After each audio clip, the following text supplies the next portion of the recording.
This tutorial is about knit front and back, which is an increase that takes one stitch and makes two.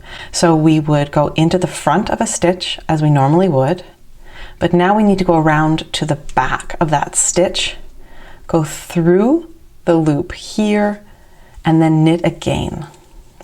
Let me show you again what that looks like. Just knit a couple stitches here. So you just knit into the front of a stitch as you would normally, whether you're knitting continental or English. Doesn't matter whether you're a picker or a thrower, just need to get the yarn around like you would with any knit stitch. And then we need to go and we need to get through the back loop of that stitch. So what that looks like is just like that.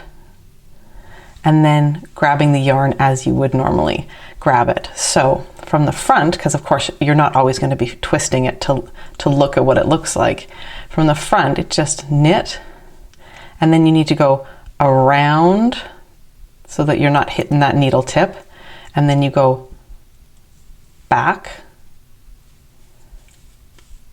and knit. So it would be knit front, knit back.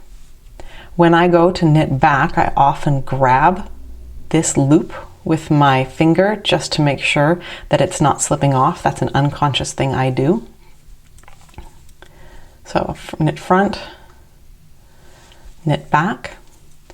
And the knit front and back is an increase that does create a bit of a visual impression. So when we knit front and back, the knit front looks normal, but the knit back creates, when we're creating that stitch, it looks a little bit like a purl. So when you knit front and back, it is very easy to find where you did that. It creates a distinct impression.